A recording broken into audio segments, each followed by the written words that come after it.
อ้าวพอได้ยินมาเฟอร์ซีนโมเมนต์พี่น้องเฟอร์กวงอีดีบัดกินแล้วเป็นจังไดสนั่นวันนี้บัดกินแล้วเป็นแนวไรสันไอ้มีแสบบ่เฟอร์กวงบ่ได้กินบ่ได้กินรสอันกินแบบกุยกวง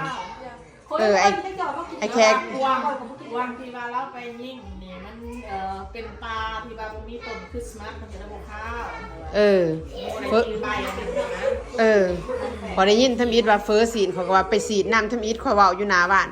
มาเด้อพี่น้องอันสิพาไปเบิ่งกินเฟอกวงมาหอดได้ว่าเฟอซีนปีนขึ้นวันนี้เป็นเฟอดีว่าบ่กินกวางแต่ว่าอันหัวแองกัดกุนไม่ยังหัวแองกัดนั่นประมาณท้ายวิดีโอเสือแล้วซอยสินหัวนี่ได้น่ะเฟอกวงอีดีโมเมนต์เฟอซีนตัวใหญ่บ่ใหญ่ผมเส้นฮิตสโลว์โมชั่นเฟอแซ่บๆอากาศที่หนาวเหมาะกับอากาศเลยสบายดีพ่อแม่พี่น้องมื้อทุกคนเด้อที่เขามาเบิ่งมาหาส้มมื้อนี้อันมากินเฟอบ้านเอื้อยเฟอกวงเพิ่นเฮ็ดเฟอกวงและสิพาพี่พาน้องเขาไปเบิ่งทางในเด้อเพราะว่านัดกันมากินนะอันบาสิเป็นเนี่ยไรเฟอกวงเนาะพี่น้องเนาะเขาไปเบิ่งน้องกันเด้อเนาะเอื้อยเพิ่นเฮ็ดถาอากาศ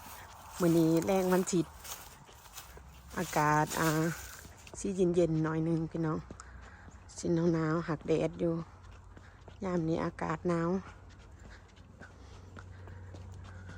เอาอันนั้นแล้วเอาต้นไม้เขาในอยู่ฝุ่นปลาไผ่เอาต้นอันนั้นต้นมะกี่หูดต้นคาอายละมักไปยิ่งกวงบ้านปะเกตท้าวจูเดน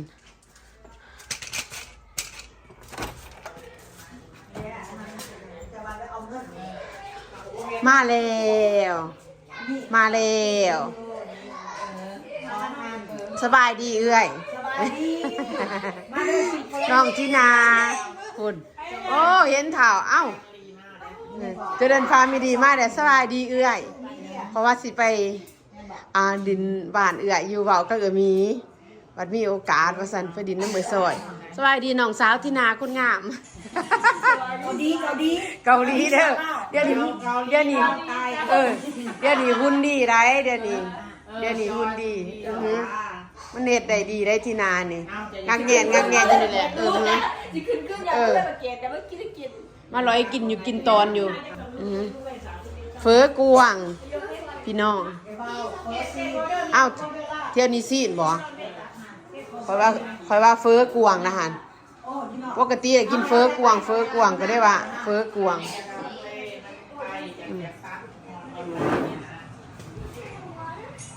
ไปซอยมะฮอดแต่ดนเดี๋ยวว่ามะฮอดแต่ดนแล้วจ้ะโอ้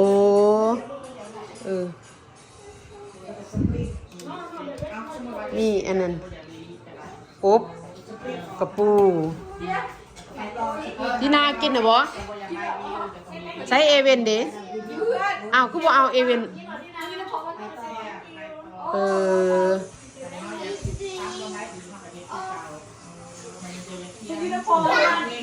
ถ้าโจเดินว่าอันถ้าเอเวนสิมาดีใจบ่ดีใจตัวมาหอดแต่โดนแล้วเอาคือคนเขากำนี่ฮะ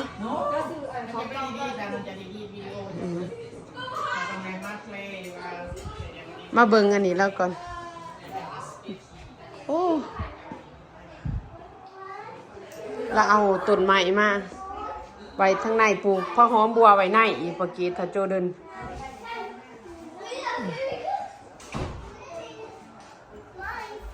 พาพี่พาน้องมาเบิ่งทางใน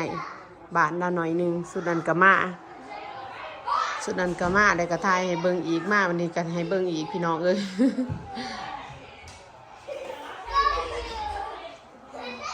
เรามาปลูกต้นใหม่ไว้ใน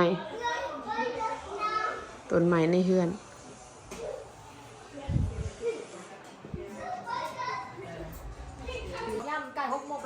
เขาเนี่ยแล้วเขากับขลังเขากินบ่กินคือตะกี้ก็กับ เออ ตำ หุ่นดี เนาะ หนามันก็ท่วมเขาเดี๋ยวนี้หั่นเนาะบ่กินย่ามบ่กินเขาย่ามแดงบ่กินจักดีเลยเห็นบ่ กลายว่าโมกไปเขาบ่กิน โอ้ กินถ้าท่านอยากดีเขากินเป็นโยเกิร์ตแบบใหม่ไปเลยกันนะ มาต้นเสาเด้ด่ะ อย่าเฮ็ดแบบนั้น ตอนเช้าเนาะเขากินไข่ เออ กินต้มไข่แล้วก็ปั้นกับไข่เนี่ย อย่า เนาะ เด็ก โอ้ กินไปแบบนี้ ไป ขอ ไปหอด แทนอันนั้นเอาน้องสาวบอกสูตรสีหุ่นดี เรากินที่กันเขากินอยู่เขากินคือตะกี้นะ เออ เขากินแบบประจุประจิบไปได้กับประจุนะ เออ แล้วกินอยู่ขลังแม่นะคะพวกกินตามปากเองได้ ก็ได้เฮ็ดหลายวันสากินข้าวดำตำมะกล้วยทะนี่โอ้ตำมันนั่นหัวบัว สูตรบ้านเฮาพี่น้อง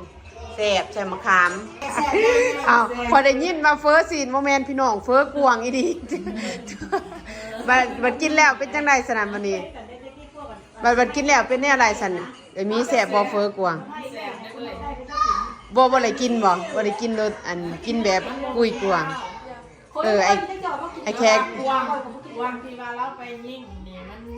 เป็นปลาที่ว่าบ่มีต้นคริสต์มาสมันจะได้บ่ข้าว เออ เพิ่นใบอันนั้นนะ เออพอได้ยินทำอิดว่าเฟอซีนเขาก็ว่าไปสีดน้ำทำอิดเขาเว้าอยู่หน้าบ้านมาเด้อพี่น้องอันสิพาไปเบิ่งกินเฟอกวางมาหอดได้ว่าเฟอซีน ปีนขึ้นบัดนี้เป็นเฟอ ดีว่าบ่กินกล้วยแต่ว่าอันหัวแองกับกุน เออ ไม่ยังหัวแองกับนั่น ประมาณท้ายวิดีโอเสื้อแล้วเราซอยสินงัวนี่ได้น่ะ เฟอกวางอีดีโมเมนต์เฟอซีนเอากลับไปไหมอีกก่อนสนั่นเบิ่งสิ ถือประเขตว่าเฟอซีนกับว่าซีนน้ำนี่เด้ซีนกวางพี่น้องเฟอซีนกวางอันนี้ฝีมือด่วนๆโดดไอ้แขกเฮ็ดหั่นฮะเฟอกวางนี่กินแบบสุดก่อนแซ่บๆมาเลิกพี่น้องมากินเฟอกวางน้ำกันเด้อบ้านประเกตถ้าโจเดินมือนาไปมือนาไปดินบ้านในซอยแล้วไปกินไปซุ่มเฟอบ้านไก่กันเวิร์ดที่นากับไปนั่งกัน มาอยู่นี่5 ปีก็จะมากินอยู่นี่เป็นมิตรว่าสต็อปบายแอนด์โก้สต็อปบายแอนด์โก้ แล้วไปดิเพื่อนจาก สต็อปแอนด์โก้เดี๋ยวนี้สต็อปแอนด์ยู สต๊อปสต๊อป กินได้ ไหนกินไหนกินอีหยังแน่มื้อนี้เอ้ย ตะกี้สต็อปแอนด์โก้เดี๋ยวนี้สต็อปแอนด์ยูได้เห็น ตำบักหุ่งมือได้ ตำหัวบัว เดี๋ยวน้องสิกิน เคยกินบ่ โอ้บอกน้องเด้อน้องสิเอาเครื่องไปอันว่าสิกินหยังหั่นน่ะน้องสิไปตลาดเวียดเด้อไปตลาดทิพย์ไทยเพราะว่าตอนแรกมันสุกร์น้องเลิกการไว้ว่าอยากกินอีหยังหั่นนะน้องสิซื้อพักน้องสิอันไปตลาดทิพย์ไทย น้องสิเฮ็ด แล้วสิกับปุ่นกินเนาะ น้องกินกระปุ่น อยากกับปุ่นยี่ตัวนี้แล้วไม่ใช่เป็นไหวที่นาบอกไม่ใช่ลูกเป็นก็แต่ ไป อยากกินกับปุ่น ไปกินกระปุ่นซุ่มกันมื้อนี้ซุ่มกวางเฟอกวางมื้อหนาไปกินซุ่ม กันได้ยศวกวง เฟิร์ส นั่งนี้ว่าก็เห็นจะออกได้ก็บ่สะออนเนาะ เพราะว่าส่วนหลายบ่ส่วนหลายก็คือว่าเนี่ยนั่นนะว่ามันสิมีกินคิวอีหยังเฟอกวางบัดแท้ๆหั่นเออ เด้อโอ้ยบ่สะออนน้ำดอก บัดได้กินแล้วมิดบ่ไอ้แขกแล้วบอก ปากบ่ได้สูงแซ่บๆ เลยกล้าไม่ยอม ก็อีกจบแล้วจะซื้อได้ซื้อก็ได้นั่นที่น่ะ ตะกี้ตูพ่อตูแม่เห็นมันมินข้าว บัดนี้เราเฮ็ดได้ดีกับบ่ข้าวแม่นนี่ ไปโดนจมูก มันกับตัวมันจะเฮ็ดยังไง เฮ็ดเฟอกินพอแล้ว มันมีเทื่อนึงมันหูออกมันปงกันยังแดงมันจะมีเลือดในเลือดที่มันก็มันแทงกันมา แค่กันนั้นน่ะมันคือทับมืออ่ะหาเดือน7 เดือนเป็นปีคอยเขาว่ามันลุกออกเองมันโดน อันแค่เป็นเราได้ได้ไปตลาดได้ได้ปีเนาะ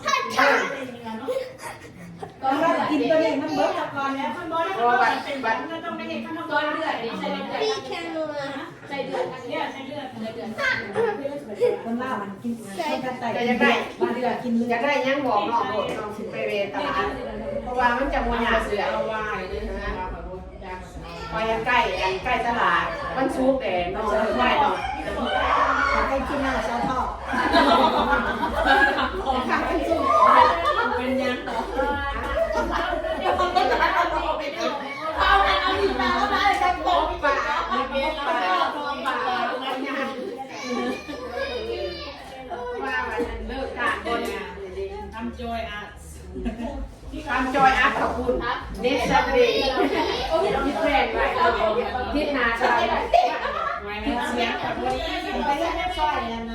ำเราก็ซอยผู้ชายแล้วซอยเป็นผู้หญิงไปเลย ได้แต่เมื่อไหร่หัว เป็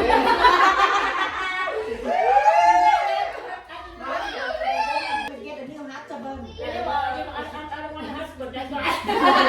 เพราะว่าเป็นที่ไม่มียิง มีกลางเกตเนี่ยมันไม่ใช่ไม่ใช่แล้วซอยผู้หญิง ที่นาจะมีการ วันนี้ลงอะไรก็มีคนกินแล้วก็ต้องมีลงอะไรของหมดตึ้งแล้วคนที่เขาเรียนไปนะ เขาบอกเยอะกัน เปล่าเยอะกันเลย เป็นชุดซีเรียส โอ้ยคาราโอเกะสอง บ้านในซอยเองค่ะ นี่จะมาออกมาเลยได้ไงที่ตะแกรงสติ๊กเกอร์เนี่ยใส่คนนั้นเอาคนเอาคนนั้น แล้วที่นาท่านเคยไปยังเถื่อน มาแล้ว ที่ซอยเลยจะไปเห็นจะตื่นตาบ้านในซอยอลังการโมทานเลยทานเลยกัน ลืมบ้านตะกี้รถแล้วจะ บ้านเราเกียร์ที่บ่อยว่าอันนี้ดังแล้วอันนี้ทันดัง มา มา แล้ แล้ว ว ก็จะเปิดบางอย่างไปใส่ เมื่อแล้วเขาทีม แล้ แล้ว ว ถามหาบ่ายหา คนจะกินไม้ผู้ใดกินยังไงไปแล้วเราไปเล่าเออใช่ ทางที่งานจัดว่าเกี่ยวไม้มัน ที่ว่าเริ่มไม่ได้กินบ้านกินผู้ได้จัดเจ้าก็จะทำงานอยู่ข้างนอกก็ได้เป็นแฟนเอาไปเนี่ย ก็เสียสละสื่อยังที่จะใจตรงการยังบอกเล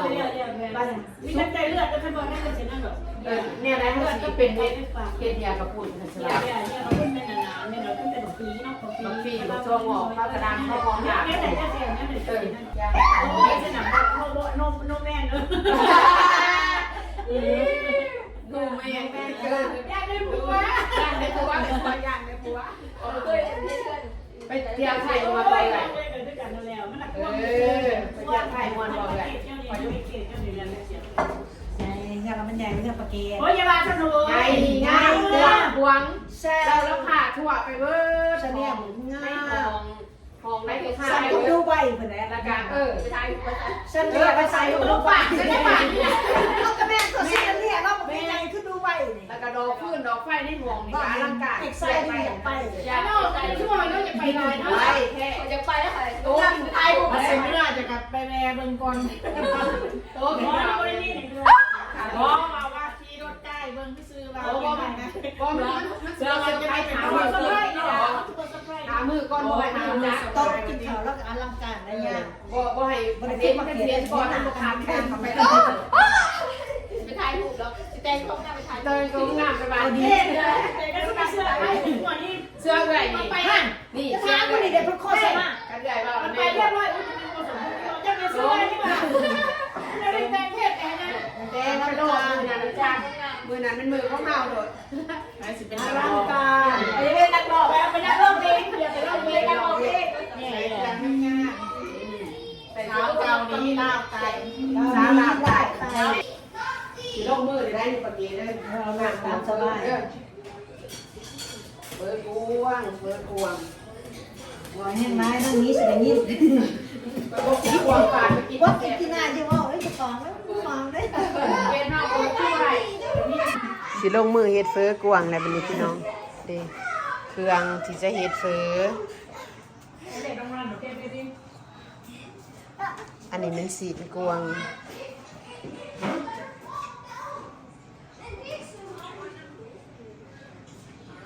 ถามหมอฟดก่อนจักหน่อยสบายได้เจ้าที่นาเอ้ย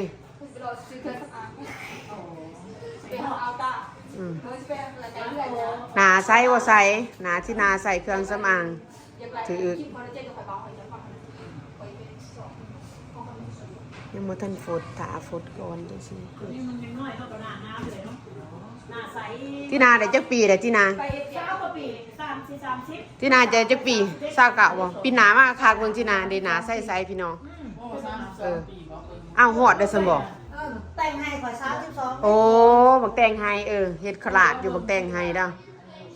เนาะเป็น น้องหอยไม่แหลกคือเราเนาะเป็นลูกเรา มันก็ห้องไข่ป้ามันลูกมัน ป้าเอื้อย ปรุงแล้ววันนี้ ซื้อหยังมา3หน่วยบ่ถือใจส่งคืนบอก นี่ โมเมนต์เจะคล้าของเปิดบ่หุงไฟ ก็มีเทิร์นเหรอ มีเทิร์น ว้าย มีเทิร์นตัวนึงมันน้อย เตาแล้วมันหมอด ใส่แล้วมันหมอดขึ้นลง โซบิชวนอยู่อันนั้นเอาคน ใส่ตัวเก่าอีก ของตัวเก่ามาไหมนี่ เดี๋ยวมันหายคนยังไง อ้าวแม่นบ่ โอ้แม่เอาซื้อมานั่งก่อนโอ้ยเตาวันนี้บ่ได้เรื่องหนึ่งเขาก็ธรรมดา10 นาทีได้กิน15 นาที3 นาทีก็บ่ได้กินว่าซาวนั้นมึงมาเอาไปเลย ก็เสียวตัวไม่เกี่ยวกับไฟนะคนมัน เกี่ยวไฟอะไร โอ้ เกี่ยวเอาเนี้ยนี่ไหม เออ ซีคนมักตัวรุ่นเก่ามันไม่ เรามากรุ่นมีเจียว เขามาก บาเอเกตแล้วมากรุ่นอันนี้ แต่ว่ามันตัวนี้มันให้โอเคคอยซื้อตะกี้มี3,000 โอ้3,000พุ่นวันนี้โธ่เตาไฟเดา มันออกมาได้ก่อนนั้นเนาะคือ มันเศร้าเฮ็ดแล้วเจ้าแน่นี่ ราคา3,000พุ่น ก็เนี่ยก็ซื้อ3,000แต่กันของก่อยเจนโร่กับอะไร1,800นะซอยแรกกับแท่งละ ค่ะ 2,000 เตาแพงเนาะ ตู้เย็นตายกับอันนี้ซื้อกับ7,000ตู้เย็น บ้าโถ่ มันมีทีวีมีหยังเดียวตอน ด นั้ อน กเดี๋ยวนี้สมันดื้อขนาดเดี๋ยวนี้นะ เพราะว่าเขาเฮ็ดไว้ โดน เฮ็ด บ่ บ่ โด โด น นมันลื่นโดนได้ตะกี้น่ะแล้วแพง อันนี้นี่ โอ้แต่สมัยตะกี้แพงเนาะ ใส่ซื่อๆนี่นะ250 บ้าโถ่ ได้นี่ โอ้ ใส่มันนี่ มันเวิร์กแต่ว่าใจมันนี่มันตายนี่เฮ็ดบ่นี่ บัดนี้ห้าเอาใส่มาใส่ เอาเดี๋ยวออกใส่มา แพงเนาะแต่ใส่ซื่อๆก็200 ใส่ เด้อ 2,000นี่500 ป้าโธ่เกือบสิได้เป็นพัน ก็เลยว่าไปซื้อตัวใหม่หน่วยใหม่มันก็680ซื้อมาแล้วแกนหม้อ เป็นอยู่ บัดนี้เป็นจังไดบัดนี้ มันคือหม้อมันบ่คือตัวนี้โดนๆแล้วมันจังหม้อรุ่นเก่านี่มันสิบ่หม้อ ดีนะคะขึ้นเขาเอาเพลงกับเป็นนะก่อน รุ่นใหม่บอกว่าจะให้ยุบลง โอ้ ขึ้นยุบลงขึ้นแต่ละ2-3 นาทีมันยุบ มันหมอดมันดับอันนี้มันยืนนี่มันโดนนี่ ยี่ห้ออีหยังเอ่ย จะได้มันบ่เฮ็ดอีกแล้ว โอ้ดุเขาบ่เฮ็ดแล้ว เขาเบิ่งคัน3,000เขายังสิเอาเป็น ป้า 7,000 โธ่7,000 7,000 รุ่นนี้7,000คันออกใหม่บัดตะกี้อัน3,000จนสิเป็น10,000เหรียญพี่น้องเอ้ยซะมาแพงกระเดือกกระดอกแต่ว่าใส่คักแล้วว่ะ นี่มันบ่หมอด โอ้จักหน่อยบัดนี้ ของได้เลย บนปิ้งมันสิมี convection มีเบรกมีบอยมี clean everything หมดอยู่ในนี่เบรกอันนี้มันตายเบิดละยังแต่ convection โอ้ได้จักปีล่ะตัวนี้ แต่มือเขาเฮือนก็18 หวาย10กว่าปีแล้วเนาะจนสิเป็น20ปีแล้วเนาะซะเพราะว่ามันก็ใส่งาน ใส่อยู่ตลอด ใส่ได้แต่ว่าใจไทยมันขาด มีแต่ว่าใส่ขาดเฮาก็ซื้อ ตรงกลาง โอ้เฮาซื้อแต่ใส่มันก็ได้ซะเนาะเฮาบ่ 250 ต้องเปลี่ยนโอ้แพงเนาะ เด็กตะกี้ไรแต่นี่บ่ฮู้ทำไหน ขนาดว่าตะกี้ ซื้อมาได้โดนเปิด ซื้อว่าดุนนี่แพงเนาะแพงแต่ว่าก็คุ้มเพราะว่าใส่ได้ดุนแพงใส่ ซื้อไม้มา680เที่ยวหมอดเที่ยวเปิดเที่ยวหมอดหัว บ่ถือใจก็ได้บ่เอาเปลี่ยนเอากลับมาอันเก่า ก็เอาตัวบัก800เนี่ย เกือบสิได้เอาไปให้เขาแม่นบ่ น้อยบอกเขามาเอาแล้วนะไอ้เดินยีนอมึงจะได้มึงมาเอาเด้อบักแม็กจะไปแปลงขาย ก็แม่นหั่นได้เว้ย ไปเอาตัวใหม่มา เอาจนว่าเอามาใหม่เด้อพ่อใหญ่ ตัวหนึ่งหัน680ไปเอาตัวที่สองหัน800ไปแต่ได้ดิสคาวเหลืออยู่700เดินกัน100ไปเอา เอา ยายโทษบ่เข่าอันนี้ บ่เขามันบ่ได้ขนาด มันบ่ได้ขนาดมันบอกว่ามึงเสร็จจังไรนี่ บ่เรื่องเตา สิมาอันนี้บ่สั่นบ่เอาขึ้นมาซะก่อน เอาไปกันซะก่อน เอาขึ้นมา สุดท้ายก็ได้ใส่อันเก่า เก้าก็มาห่วยมึงสิเมื่อยลีมาแกะปลาเขาไม่คือเนี่ยใส่มึงดำนี่แหละ ใส่ถือใส่ว่าเรื่องเตาว่าสิเอาว่าสิได้อันใหม่สุดท้ายก็บ่ได้ในอันเก่าประวัติของเตาใส่ตัวใดก็บ่คืออันเก่านี่ไก่สิได้อันนั้นกินเนี่ยวันนี้พี่น้องเอ้ย จำเป็นได้ใส่ตัวเก่าใส่ตัวเก่าเอาตัวมันจะไปบ่ได้นี่มันตัวนี้มันบ่รับรุ่นใหม่หัน2 นาที3 นาทีรับลง แสดงว่าสิใส่ตัวนี้ให้มันคุ้ม That's why I'm not too. Dean told me to take this thing out and move. สิปรุงก่อนจังสิ ใส่เส้น said bean said she know how to do. Take out the whole cabinet? No, just screw up the room. One. Your granite? Yeah. Oh, yeah, yeah. She told me, look, easy, she said. Then they put a glue. She said, cut the glue. She told me, cut the glue out. Move the granite out. Put the glue back in, then you can use that stuff. ผักเทียมเจียวแล้วเจียวเองหอม You could crack your whole countertop, and then you have to get new matching countertops everywhere. I said, dang, yeah, you worth it. So I thought I'll take it because you didn't go in because the granite is come out too far. I moved a little bit. You will fix because I still have bad right here. Just right here. ลวกเส้นก่อนมันนี่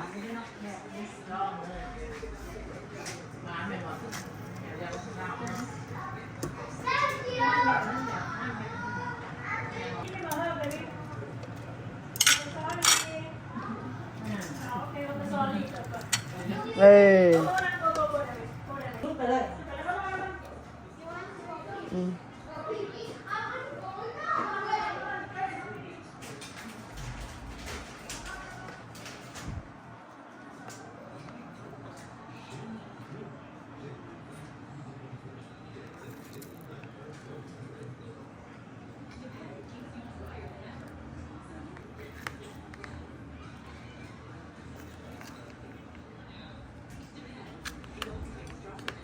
ซีนกวาง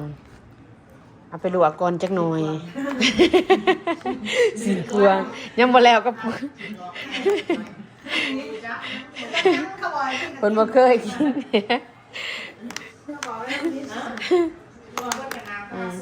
น่าตาเซย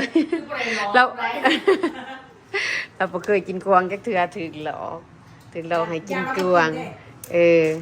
คันสิว่าเฟอซีน คันเราว่าซีนแท้เนี่ยคันเราว่าไม่กลัวมันสิที่กิน ได้สิเป็นจังใดความหมายแท้ๆเลยเราได้กินแซ่บเสยบัดนี้บัดกินแล้วแซ่บเสยบ่ฮู้จักว่า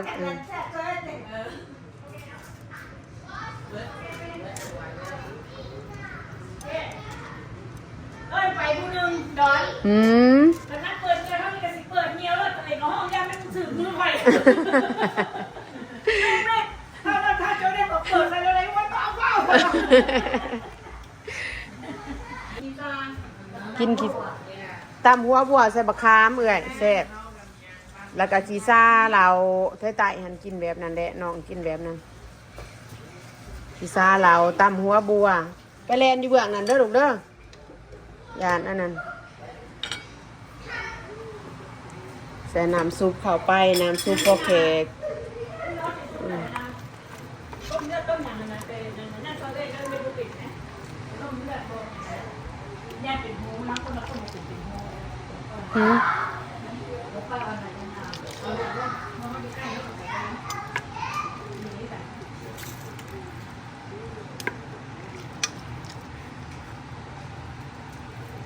ใส่น้ำได้หลายสุดก็เลยมีแห้ง โอ้เนี่ยวันนั้นต้ม มีบางนาวใส่แบบนี้ เนี่ยจอมก็หันวันนั้นนอนยืนนะเนี่ยนอนคนเดิมว่าอิ่มแห้งปากก็ได้ไปอีก ที่นากินเนี่ยมีจีดี มาเลยอะไรกินมาผู้เดียวก็มา ร้อยลังบาทเดี๋ยวนี้มีดได้บริติดต่อหาเอื่อยได้ตะกี้นี่ไอรอนบัดเดี๋ยวนี้มีจีดีได้นั่งที่นาบ่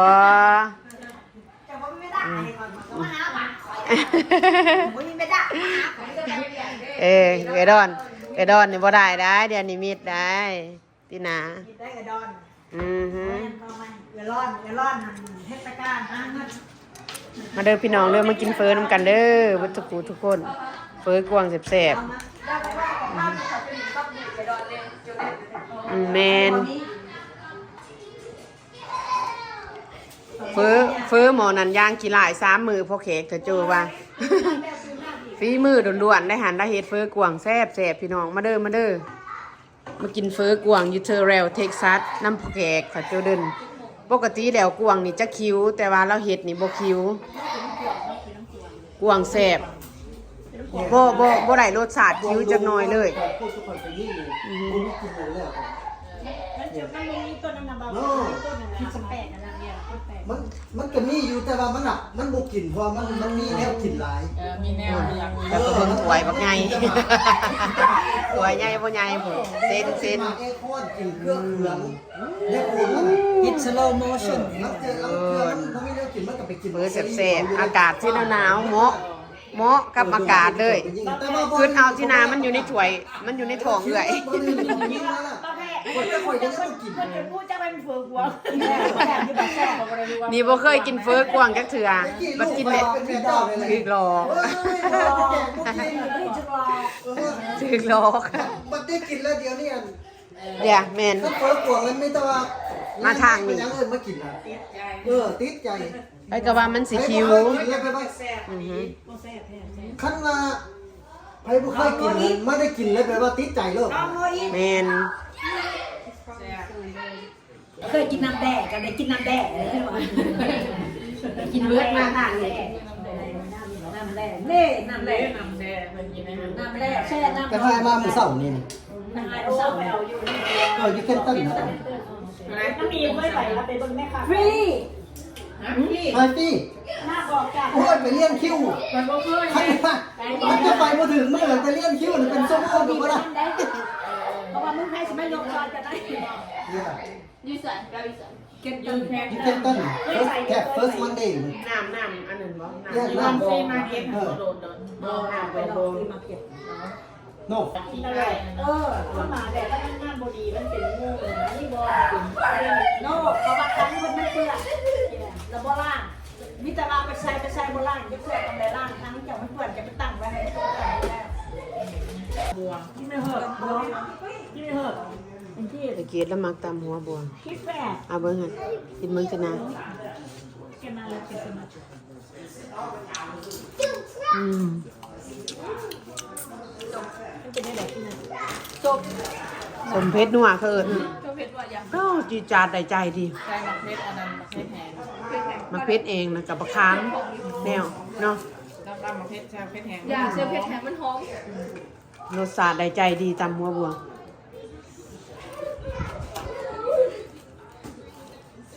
กินน่ะมีแหงยาว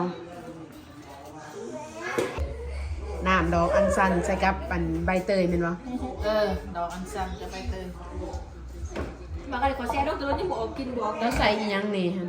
แซ่บ ด บ่ อกอัญชันใบเตย มีแต่2อย่างนะโอ้แซ่บบ่บัดนี้เบิ่งสิลองกิน ดี แม่นบ่ลองกินก่อน นครซื้อไว้เพื่อน แล้วจะเอาไปเตยให้มากินเมื่อนั้นหลังจากที่เมื่อบอกเนี่ยรับเตยมื้อนั้นนะเอ็มมาก็กินต้มน้ำให้เรากินเขาจะเห็นนั่นคือ ตาแล้วข่อยกินได้อ้าว อันนี้เป็นตำหัวบัวแกล้อมเป็นบ้านเจ้ามีบอล เออ อาจจะมีบอก ดุนดุนดึกดำบรรพ์ เอากระสิพันใจบัวละผ้า อืมอ่า บ้านเจ้ามี ใบผักสลัดม่วนเข้าไปเอารสชาติบัดนี้ มียังมีแต่ยูโปแซ่บ จูบจ่าวัดไปวัดมาเอ้ยสมเพชรนัวอยู่ในจานนี่เบิดครบ แม่นบอก เออแซ่บอีนี้แซ่บตำใส่บักขามใส่น้ำอันน้ำปลาแดกแซ่บแซ่บไปซอยแซ่บกินเดี๋ยวมีแห้งยาวโดดอีดีลาวไต่นี่มากินขนาดได้หันจำเขาเนาะ บอกก่อนไม่ได้ แซ่บนัวเป็นหยังป้อนป้อนในซอยเนี่ยเอาไปในซอยคันสันจะบ่ได้รสชาติเฮ็ดเป็นห่อ อาจารย์จะบ่ฮู้รสชาติ แม่นเอาเบิ่งบัดนี้ ร้านเป็นจังได ตำหัวบัวมันก็สุดยอดแซ่บแหละเนาะแซ่บอีดีเลยซอยเอาเบิ่งมุมกับ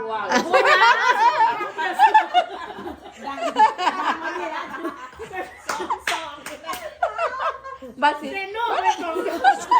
บัดสิเอาเขาก็บัดสิใส่ซองนี่ เก่งงานเสียวด้วยนะ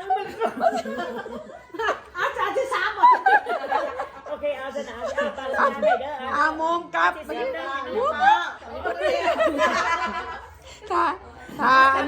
ถ้ากินตำหัวบัวถ้ากินตำมุมกับ แซ่บบ่ เบิ่งสายตา สิตอบเขาได้เรื่อง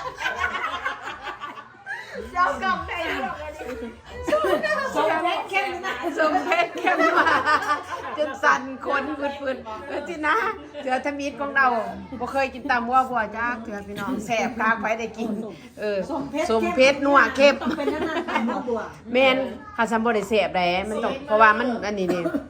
แม่นี่แหละ สีมือต้นตราข้าวไตอะไรที่หน้าแม่ที่หน้าเอาเบิ่งนะเพื่อนก็ยังกินเฮ็ดใหม่เเออซโน่ได้ป่ะนี่ไหม ที่หน้าเพื่อนก็ยังกินได้เด้บ่นึงเฮ็ด ช่วงว่าได้ จอยว่าเลย เฮ็ดวัดไปวัดมาโดดเอาสบัดทะเบียนเลย เป็นกระลง กินคือไอ้กินนั่นสินะเอาวัดไปวัดมาโดดกินแล้ว นี่เด้อมันกินนี่เด้อ ที่ไผที่มันเด้อนี่เด้อรับหูรับตานํ แบบแรกกินนี่แหละค่ะ คนที่เคยกินแต่ว่าสิกินให้เบิ่ง เอาเด้อก่อน พี่ สบัดทะเบียนเอาให้กับไปเสียง1 2 3เอานั่นนี่ก็มากินยาเมกาได้นี่เป็นจังไดสิน่ะแซ่บให้บ่ได้กินน่ะมาลองเด้อพี่น้องมาลองตามเบิ่งเด้อนี่ เมาหัวบัวมันบ่เป็นเมาหวายนี่เมาตำหัวบัว เป็นแนวนี้ดิบ่ รสชาติแบบใดสมเพชรนัวเข้มมาเลย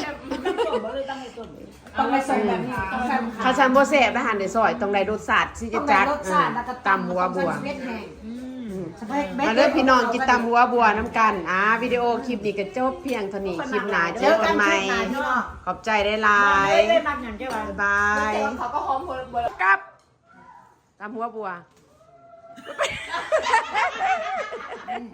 เป็นยังไงครบวงจรอึ้งอ่างบ่เอาบ่เอาสวัสดีบ่เอา แม่นี่ได้กินอยู่ว่าโอ้เป็นจังได๋อ้ายสิบรังโอ้เลยโอ้ โอ้แบบไหนโอ้แซ่บโอ้บ่แซ่บ โอ้มันสมโพธิ สมเพชรนัวเข้มครบวงจรมีแต่วางซั่นแล้วก็กินคือกันบ่ฮะบ่กินยอมแพ้โอ้เฟอเราเป็นตาแซ่บพี่น้องพุ่นถวยบ่ใหญ่เฟอกวางแซ่บๆวิดีโอคลิปนี้ก็จบเพียงเท่านี้คลิปหน้าเจอกันใหม่ขอบใจได้หลาย ได้มากอย่างแค่ว่า บ๊ายบาย